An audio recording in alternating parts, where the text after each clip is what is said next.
is time for another Master Passive Income show. My name is Dustin Heiner, and I help people quit their jobs by investing in real estate rental properties so that they can have money coming in their pocket every single month from the rents that their tenants pay them every single month. It's absolutely fantastic to get a check every single month from your property managers where you don't have to work anymore.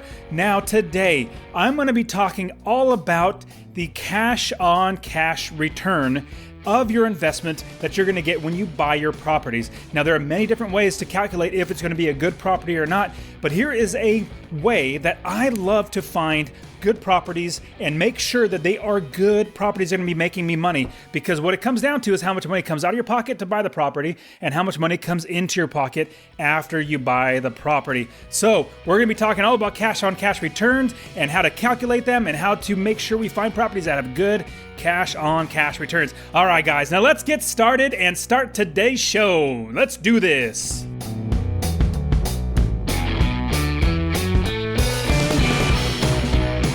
Welcome to the Master Passive Income Podcast, where we talk about all aspects of real estate rental properties with a special focus on making enough money so you can quit your job and live the dream life. And now, here is your host, Dustin Heiner.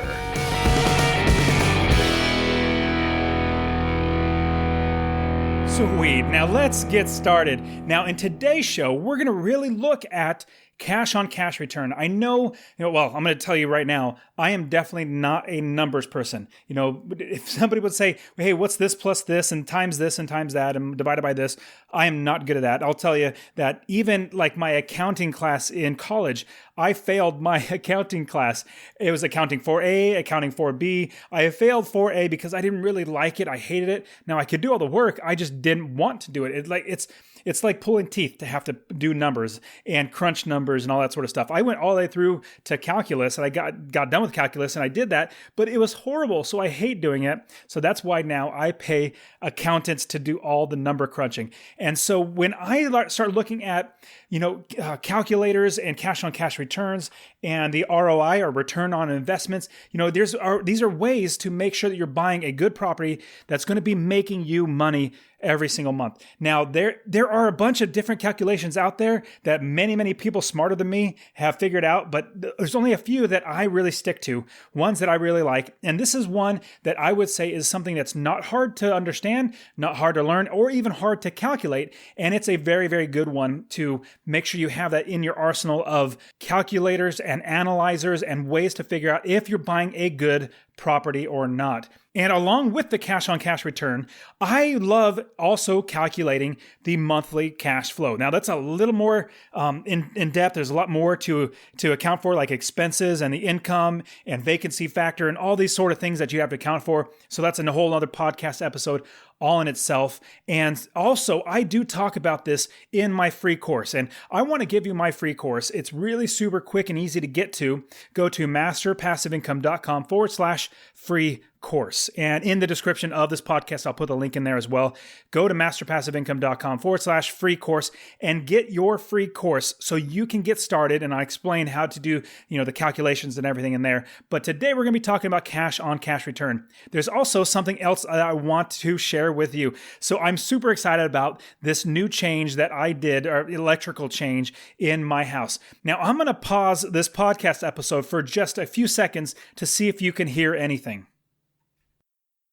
Okay, more than likely you couldn't hear it, and this is why I'm super excited about what just happened. Now, because we're talking about real estate, we talk about everything in real estate when we have a rental property. Well, one thing happened was in my house, I have ceiling fans. Well, in the ceiling fan, I have it to where that the light and the fan are separate. So a whole separate switch just for the fan. And I put in a dimmer switch. And a dimmer switch, basically, you turn on and off, but then the dimmer switch, it varies the amount of electricity going to the fan. Well, for the last 2.5 years, we've been living with these ceiling fans. I thought, man, they're either pieces of junk or they're not made well. And I hear it all the time while it's spinning, while it's on. And we've been living in this house for 2.5 years with it. And I always thought maybe it's the dimmer, but maybe it's probably the fan. And if we live in Arizona, in Phoenix, and it gets hot. and I record these podcasts, and either I crank up the AC to where it's just constantly blowing, or I just suffer and sweat because Arizona gets hot, so the house gets hot, so I can't use the ceiling fan because it made so much noise. What I did was long story short, from having the problem with the switch, I put in a regular switch. I just said, let me just try it. I put in a regular switch. You see, I have 3 different areas of the house that have this same ceiling fan, and they all make the same sound. But I know now they all have the same dimmer switch. Well, one of them in the kitchen, the dimmer switch was having issues. It actually broke and it wasn't turning on. So all I did was I took it out. I started taking it apart. I like doing electrical, so I do that all the time on my house. And, I turned the breaker on without the electrical outlet, the switch in there. So what I did was I just said, you know what? Let me just try it without having the switch. So I literally touched the wires together, which is okay to do because that's what sends the current. When you put in a rocker switch or a light switch, it just connects the current between the two. And so that's what I did. I just touched it and I listened longer.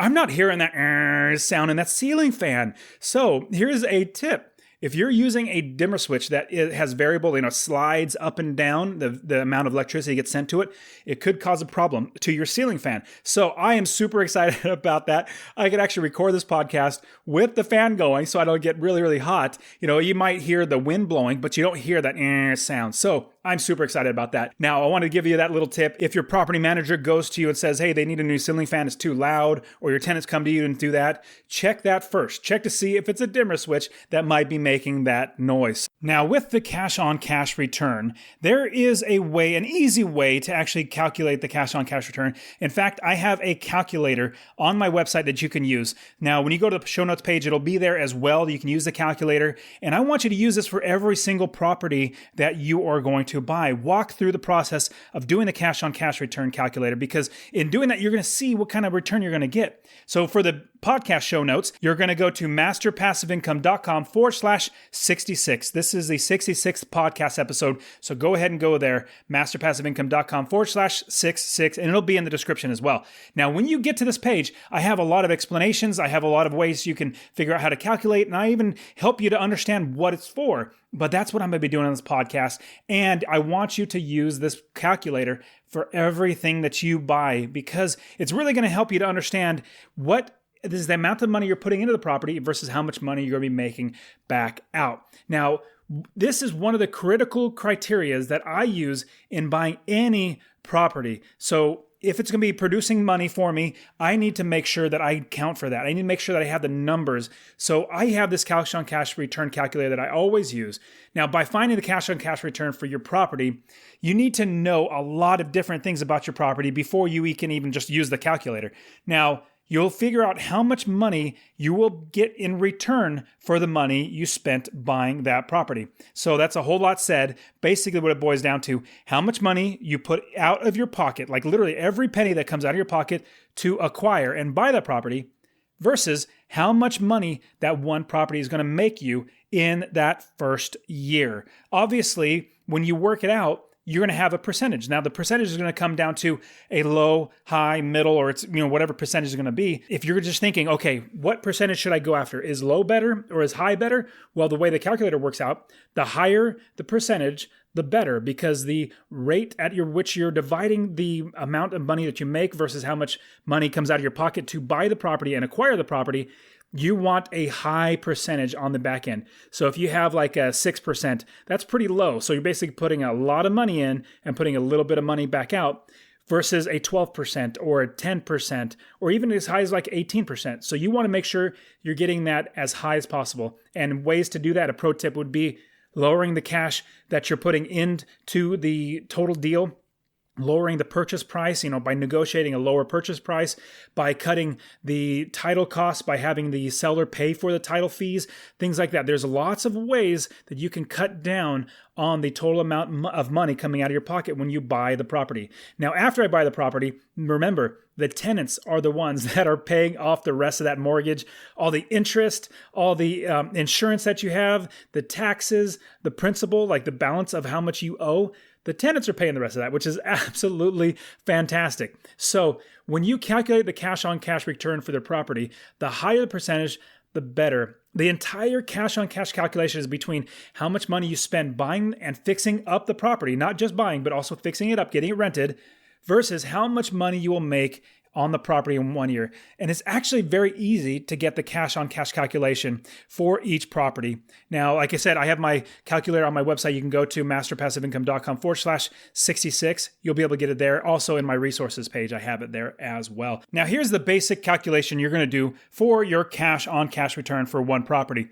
It's basically how much it costs you to buy a rental property and fix it up divided by. So you divide it by the total yearly cash flow. Now this calculation will show how much of a percent return on the money you invested in the property in the first year. The higher the return is better, like I was just saying. Now this is really what it looks at. Now on my show notes page, you'll see the actual calculations. So cash on cash return equals total cash invested divided by the annual pre-tax cash flow. Now, what that means is basically if you put $5,000 total into the purchase of a property that's fixing it up and everything, and you make $3,000 in 1 year, you will be making a 60% return on your money that you invested in the first year. Now, imagine in the stock market, if you got a 60% return on your money, that's absolutely unheard of. I mean, you maybe if you invested in like Amazon or Google and then all of a sudden it shot up or something like that, but it's almost absolutely unheard of that you can get a normal return. They usually try to shoot for like 10% or 12% at the very most.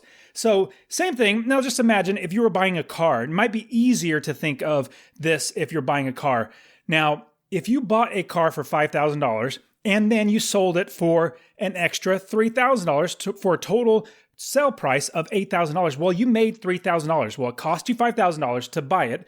Then you made $3,000 total in your pocket. So $8,000 sale, you made $3,000. Well, then you have a 60% return. It cost you $5,000 to make $3,000. That's a 60% return. Same exact thing.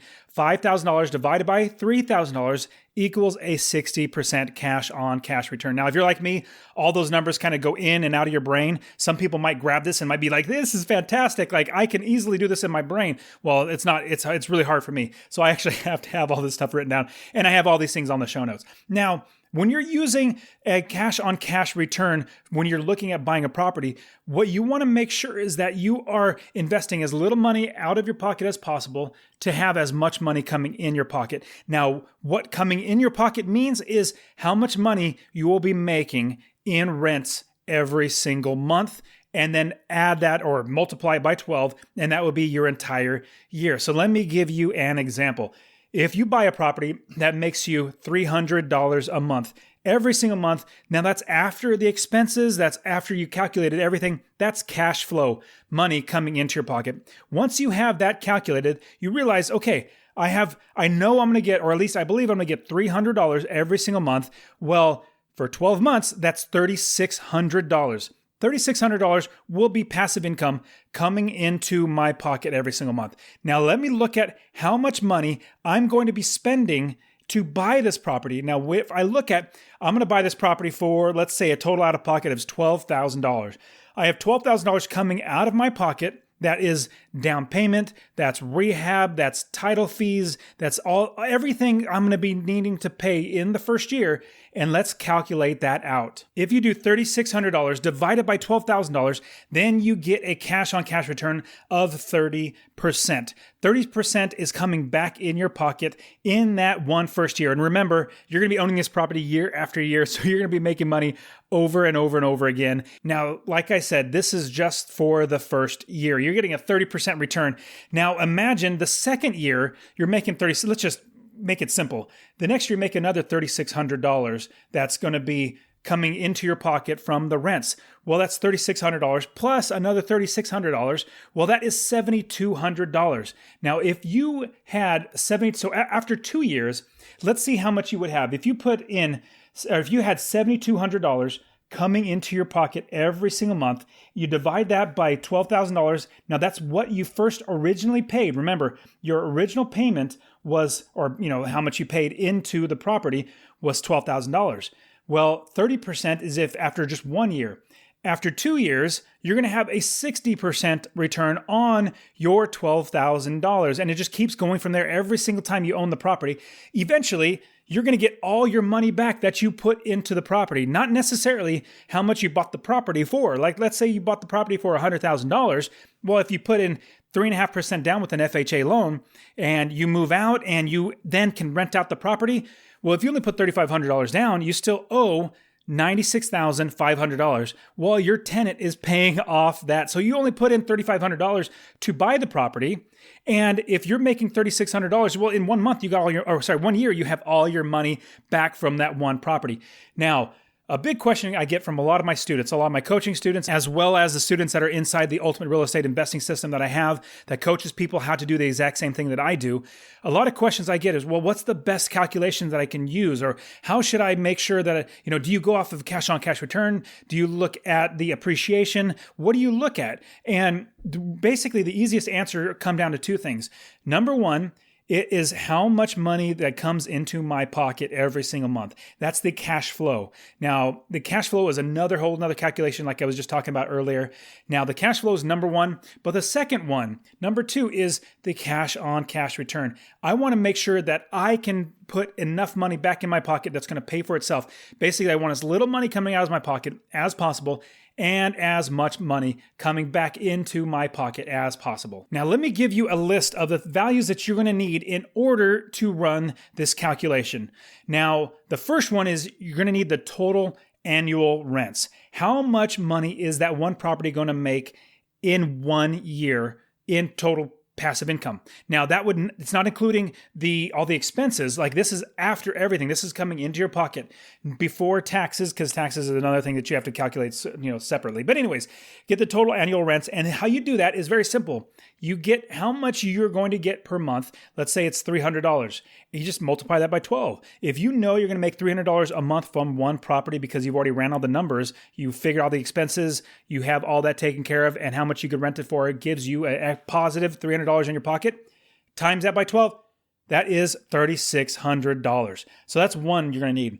Number two, you're going to need the total loan amount to buy the property. You want to make sure you have the total loan amount, because in the calculator, you're going to have that as well. We're going to put that in there as well. Make sure you have the total loan amount that you're going to need for buy the property. So if you're buying the property for $100,000, you're putting in $3,500 as a down payment. You still owe $96,500. Number three, you're going to need to know your down payment amount that you will be putting down on the property to get the loan. How much money are you going to be paying first to the bank, giving them that money so that they borrow, or that you borrow less, they lend less than you would normally, like the full purchase price. So how much is the down payment that you're going to be putting down on the property? Number four, any and all closing costs associated with the purchase of the property. Closing costs like title fees, insurance work, if you have any notary fees or any legal fees or anything like that. Any and all closing costs, and then you would have to talk to your title company to make sure you kind of get those all in line, but you need to get those as well.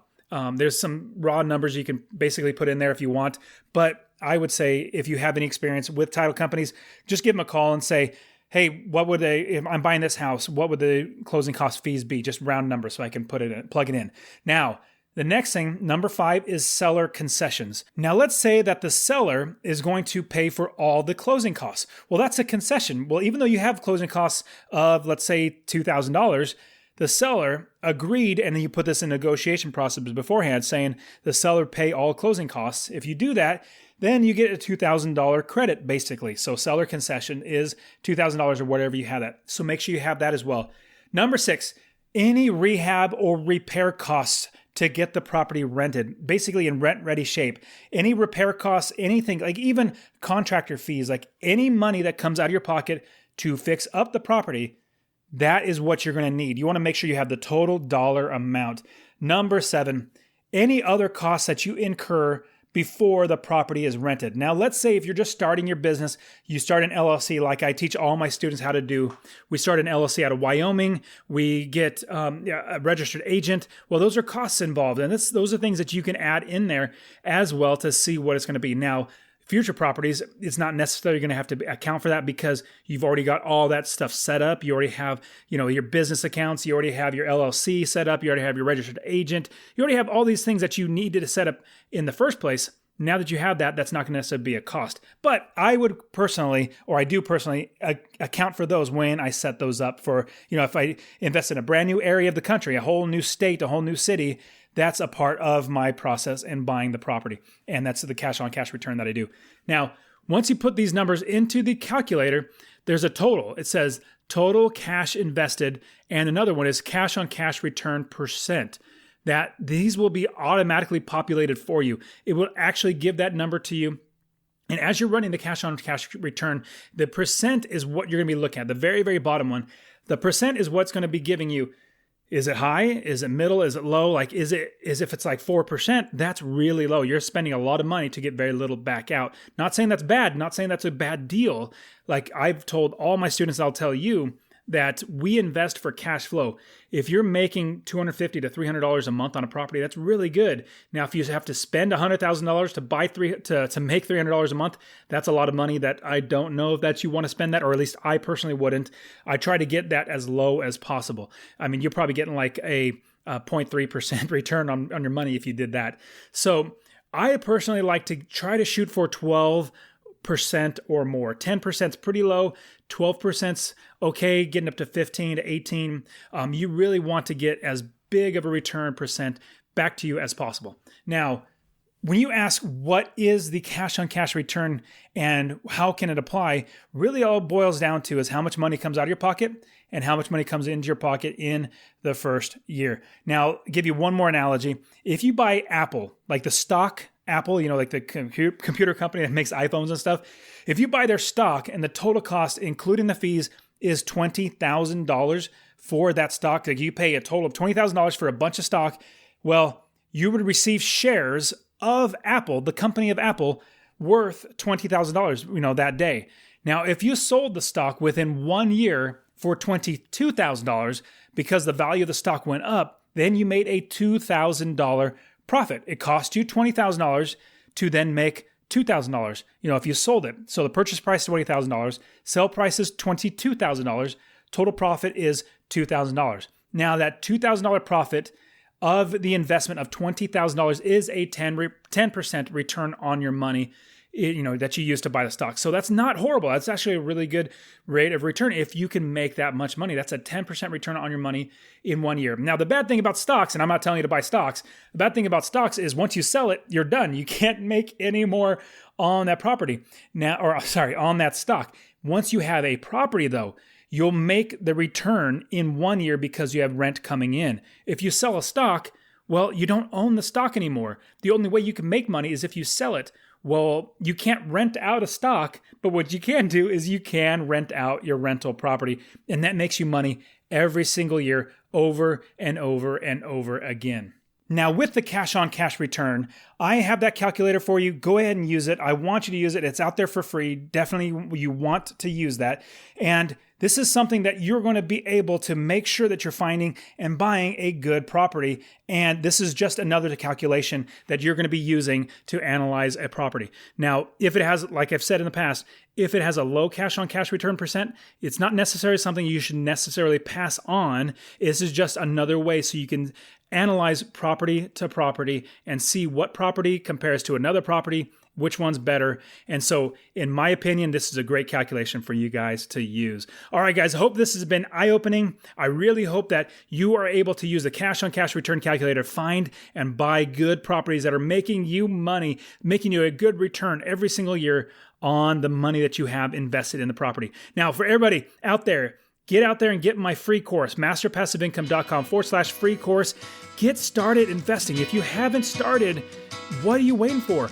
Everybody has reasons. We all have fear. We all have, anxieties. We all say we don't have enough money. We don't have enough time. Well, you can absolutely do that. And I want to help you do that. I want to help you get started. I didn't have any money. I didn't have any time. I had a family. I had a full-time job. I had a business. I had so many things going on, and yet I still invested. And you can absolutely do that as well. I also didn't have any experience. I did not have somebody like me on a podcast sharing all these great things of how to get started. So don't wait any longer. Get the free course, masterpassiveincome.com/free course. And I want you to get started investing. All right, guys, you've been great. Thank you so much for being here. I appreciate you so very, very much. And I'll see you next week for another great podcast where we talk about rental properties. See ya.